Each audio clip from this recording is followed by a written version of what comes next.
হ্যাঁ, কোনো সমস্যা না, মাস্তানি তো সমস্যা না।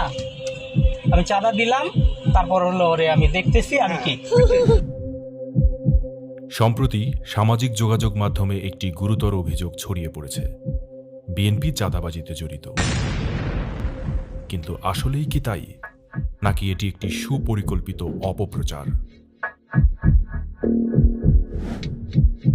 একটি নির্দিষ্ট ঘটনার ভিডিও ধারণ করে ভিন্নভাবে উপস্থাপন করে সামাজিক যোগাযোগ মাধ্যমে ছড়িয়ে দেওয়া হয়েছে, ছড়ানো হয়েছে অপপ্রচার।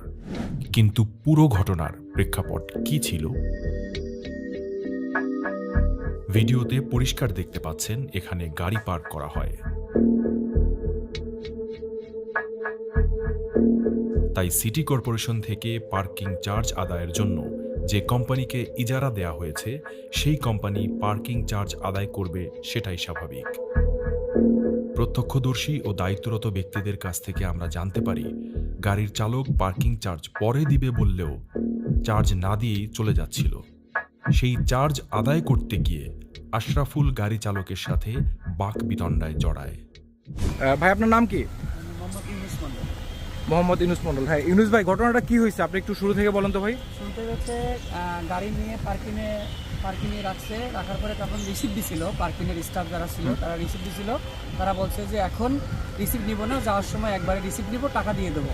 কিন্তু ওনারা কিছুক্ষণ পরে যখন চলে যাওয়া অবস্থায় তারা রিসিভ দিতে গেছে এবং টাকা চাইছে, তারা দেয় নাই এবং গাড়িটা টান দিয়ে চলে যাচ্ছিল এবং আরেকটা স্টাফ সামনে গিয়ে তখন তার কাছে দাঁড়ানোর পরে টাকা চাইছে। তখন তর্ক বিতর্ক হওয়ার পরে এক পর্যায়ে তারা এটা ভিডিও করছে, ভিডিও করে এদেরকে বলছে এরা চাঁদাবাজ, এরা চাঁদা নিচ্ছে। ভাই এইখানে কি কতদিন থেকে এই পার্কিং থেকে টাকা তোলা হয়, আর এটা কি কেউ চাঁদাবাজি করে নাকি এটা সিটি কর্পোরেশন থেকে ঘোষিত পার্কিং এরিয়া? অনেকদিন থেকে সিটি কর্পোরেশন থেকে অনুমতি নিয়েছে, এরা রিসিভ দিয়ে করে পার্কিং এর ট্রেন। আচ্ছা, সিটি কর্পোরেশন থেকে ঘোষিত পার্কিং এরিয়া এবং এইটার ইজারাদার স্পষ্ট লেখা আছে জেডএস এন্টারপ্রাইজ। এইখানেই গত 12 তারিখে ওই গাড়িটা পার্ক করা হয়, যেটাকে চাঁদাবাজি বলে প্রচার করা হচ্ছে।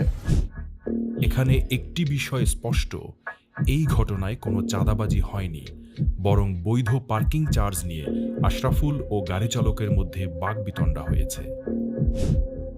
একটি নির্দিষ্ট গোষ্ঠী বিএনপিকে মিডিয়া ট্রায়ালে ফেলার জন্য পুরো ঘটনাকে চাঁদাবাজি হিসেবে উপস্থাপন করেছে।